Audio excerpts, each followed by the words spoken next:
जहां cyber fraud से न केवल भारत और पूरी दुनिया परेशान है, ऐसे में पुलिस के लिए भी एक नई चुनौती खड़ी हो गई है।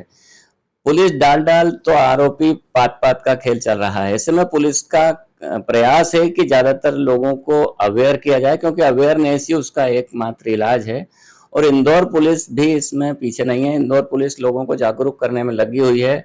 और उसमें यदि पहला नाम लिया जाए तो एडिशनल डीसीपी राजेश दंडोतिया साहब का आता है, जो कि अलग अलग संस्थाओं में, शिक्षण संस्थाओं में, कॉलेज में, स्कूल में और बाकी ऑर्गेनाइजेशन में जाकर के लोगों को जागरूक कर रहे हैं। दंडोतिया साहब मेरे साथ हैं, आज उनसे हम कुछ सवाल करेंगे जो कि लोगों को एक काम आएंगे। सर, ये साइबर फ्रॉड किस किस तरीके से हो सकता है या हो रहा है? और देखिए, साइबर फ्रॉड अगर अपन देखें तो सबसे ज्यादा जो कॉमन अभी जो हो रहा है, सबसे बड़ा है इन्वेस्टमेंट फ्रॉड।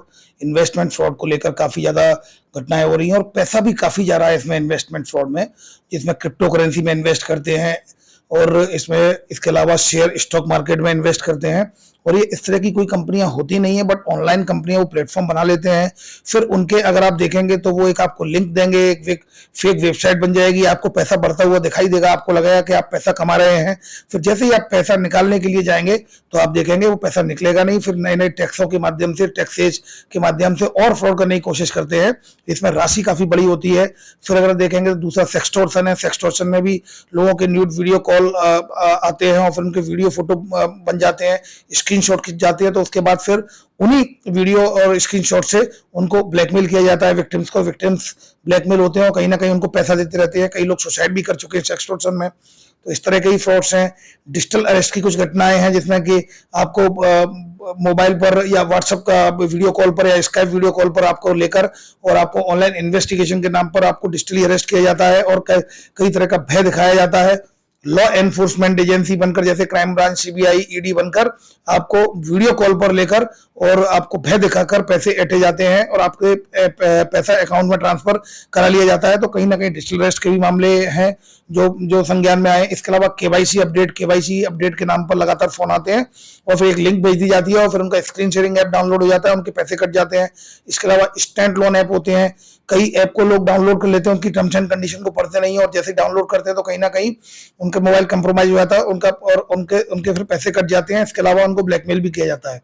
तो कई तरह के फ्रॉड होते हैं। मैक्सिमम अगर अपन देखेंगे तो लगभग 2 दर्जन के करीब ऐसे फ्रॉड होंगे जो लगातार कॉमन है। परिचित बनकर कॉल करना, कोई पुलिस अधिकारी बनकर कॉल करना, इस तरह से लगातार लोगों को ट्रैप करने की कोशिश की जाती है। आपने भी बताया कि लोगों को डिजिटल अरेस्ट कर लिया जाता है, तो डिजिटल अरेस्ट की क्या वैधानिकता है?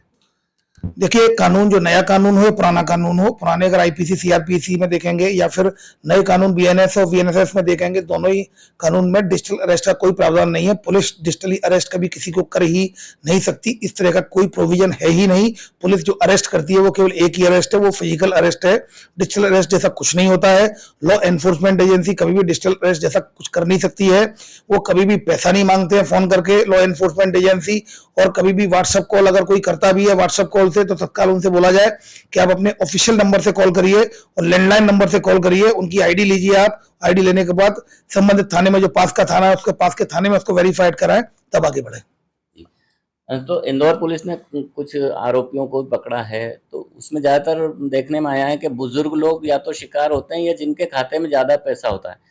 तो ये डेटा उन अपराधियों तक कैसे पहुंचता है? क्या बैंक की मिलीभगत होती है या क्या क्या उनके पास तरीके होते हैं जिससे पता चले कि किसके खाते में कितना पैसा है? देखिए, ये सब उनका एक कई तरीके होते हैं। नंबर 1, एक जो डार्क वेब है उस पर डाटा पूरा मिलता है। नंबर 2, इन बैंकों के सर्वर हैक हो जाते हैं। जो बड़े हैकर्स होते हैं इन जो छोटे साइबर फ्रॉडस्टर्स को अवेलेबल कराते हैं, वो अकाउंट्स की डिटेल अवेलेबल कराते हैं। कई बार ऐसा होता है जो कर्मचारी एक कंपनी में काम कर रहा है, वो डाटा थेफ्ट करके फिर दूसरी कंपनी में जब वो जाता है तो वो पूरा डाटा को बेच देता है। तो कुल मिलाकर अभी दिल्ली में जो लगभग 3 साल पहले पकड़े गए थे कुछ साइबर फ्रॉडस्टर, 2 बड़े बैंकों के सर्वर हैक कर लिए थे जिसमें 5 करोड़ क्लाइंट्स का डाटा था।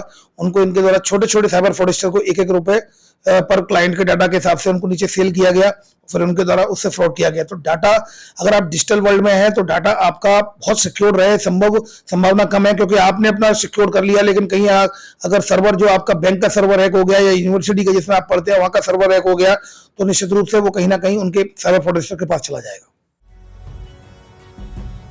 साइबर अपराधी ठगी के नाम पर नए नए तरीके अपना रहे हैं। अभी तक तो डिजिटल अरेस्ट के नाम पर लोगों से लाखों करोड़ों ठगे जा रहे थे, लेकिन अब केवाईसी अपडेट करने के नाम पर भी लोगों से 75 लाख रुपए से ज्यादा की ठगी के मामले सामने आ चुके हैं। वहीं इस पूरे मामले में additional DCP crime Rajesh Dandotiya ने बताया कि केवाईसी, क्रेडिट कार्ड और डेबिट कार्ड लिमिट बढ़ाने के नाम पर और ब्लॉक कार्ड को रनिंग कराने के नाम पर ठगी की 130 शिकायतें इंदौर क्राइम ब्रांच को 1 जनवरी से 15 अप्रैल तक मिली है, जिसमें आम लोगों से 75 लाख रुपए ठगों ने ठग लिए, जिसमें इंदौर क्राइम ब्रांच द्वारा 27% यानी 20 लाख की राशि ठगी का शिकार हुए लोगों को वापस कराई गई है।